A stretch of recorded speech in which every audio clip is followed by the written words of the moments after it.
Du coup, bienvenue Adélia dans Moodboard Session. Merci. Voilà, donc du coup, tu nous as fait un de tes sons, un de ton single qui est 1, 2, 3, 4, 5 démons, c'est ça? C'est ça. Et donc, est-ce que tu peux d'abord commencer par nous présenter un peu, genre, le décor que tu as voulu pour ce moodboard? Bien sûr. Alors, j'ai choisi déjà une panoplie de couleurs assez bleue, assez néon, parce que ça représente un peu le dark, les abysses, le néant, donc ce qui représente mon univers. Et il y a ici la pochette du coup de 1, 2, 3, 4, 5 Demons, avec toujours ce petit bleu. Et ça, c'est tout mon univers, dont le Adelias Universe. Est-ce que tu peux nous parler précisément genre, de cette cover-là de ton son? C'est la représentation de mes démons, donc 1, 2, 3, 4, 5 Demons, celui qui a 5 figures. Je voulais que ce soit quelque chose d'un peu abyssal, de très dark, vu que le son est quand même assez sombre. Et c'est vraiment l'imagerie de mes propres démons. Et du coup, c'est quoi pour toi la figure des démons? Parce qu'en fait, on voit que ça parcourt quand même assez tes projets de manière générale. Est-ce que tu peux nous raconter ta figure? Je pense que chacun d'entre nous possède ses propres démons. Et j'avais besoin d'extérioriser les miens, de les imager, que ce soit en musique ou en image sur la pochette de l'EP. Donc 5 démons parce que c'est mes 5 propres démons à moi que j'identifie pas personnellement mais qui me représentent bien. Ok, très bien. Et du coup, là, ce son particulièrement, du coup, il parle aussi un petit peu de faire face à ces démons et comment on n'abandonne pas, en fait. Parce que du coup, tu vas parler vraiment de l'envahissement complètement. Exactement. Je me suis laissée pas mal, via la prod, envahir par ces démons, mais dans les paroles, on comprend que j'y fais face, que j'ai envie d'y faire face, que j'ai envie de surmonter ces démons et de les apprivoiser. Comment on les apprivoise, du coup? C'est une très bonne question. Je pense que je les apprivoise en apprenant à les connaître et en acceptant le fait qu'ils fassent partie de moi. Très bien. Donc en fait, tu partages quand même des sons très intimes que tu vas partager à des auditeurs, etc. Et c'est pas trop dur justement de pas faire des musiques trop superficielles et de rentrer dans le deep comme ça? Moi, j'ai envie de faire de la musique pour les gens qui sont seuls le soir, qui sont tout seuls. Je veux pas beaucoup faire de musique, on va dire, pour un groupe de personnes. Ça va être vraiment hyper intimiste. J'ai envie que chacun se compare à la musique, chacun s'identifie à la musique, que chacun se crée une petite bulle autour de ma musique. Et donc toi, dans ton processus de création, tu vas pas forcément penser directement aux auditeurs, tu vas être plus dans ta bulle directement? Je vais être dans ma bulle, oui. Je vais vraiment...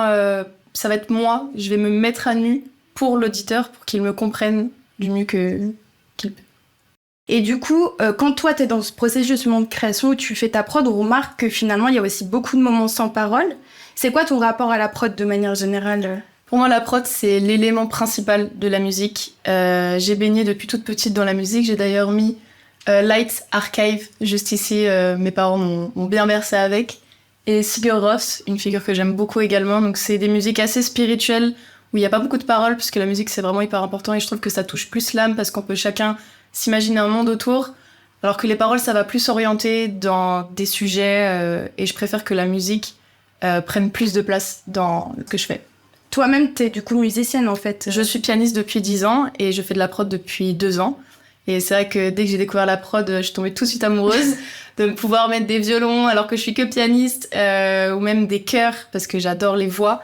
J'aime beaucoup ce qui va être polyphonie corse, chant religieux, parce que je trouve ça hyper beau et ça transcende mon âme.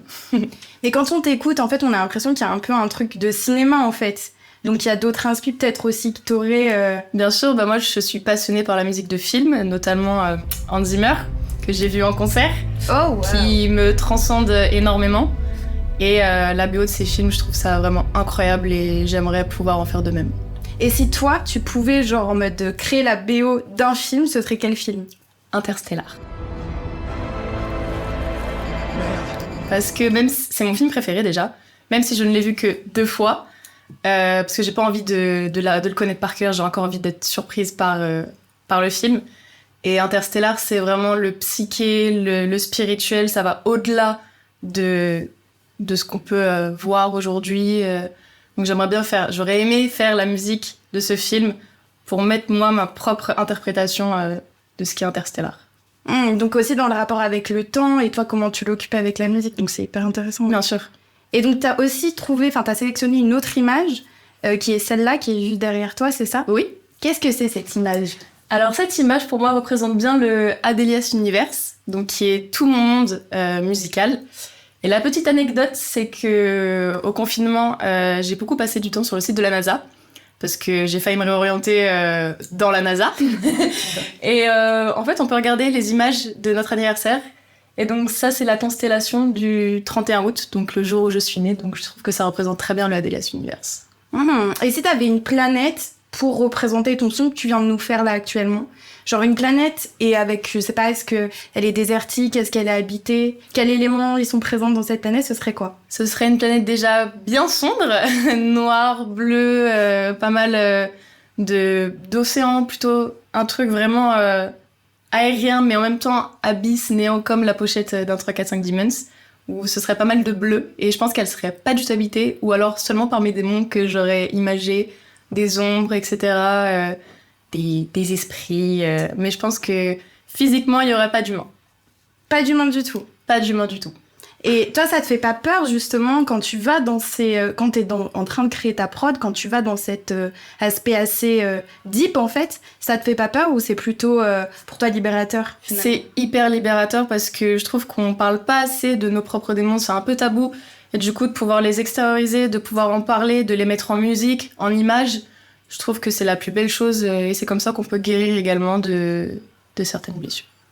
Ah, et donc finalement, c'est un peu un processus de guérison que tu proposes aussi à tes auditeurs. Bien sûr, ça permet de pouvoir se libérer, comme également mon deuxième single Skeleton, qui est assez intime, où je vous laisserai écouter les paroles. Et du coup, c'était hyper libérateur pour moi de pouvoir en parler. D'accord. Et quand t'interprètes aussi sur scène, parce que quand même, c'est des sons de prod, donc c'est bien travaillé, et la scène, elle te fait pas peur pour autant? Non, parce que, alors j'ai très peur des gens, je regarde des gens, mais en même temps, j'ai envie de leur partager ce moment et j'ai envie qu'ils écoutent le pourquoi du comment, qu'ils comprennent et qu'ils apprennent à me connaître du coup via ma musique. Ok. Bah merci beaucoup Adélia en tout cas. Merci à toi. Est-ce que t'as un petit instant promo où tu veux profiter Il y a mon premier EP, One Demon, qui va bientôt sortir. Je n'ai pas la date encore précise, mais ça ne saurait tarder. Ok. C'est ça là. C'est que ça se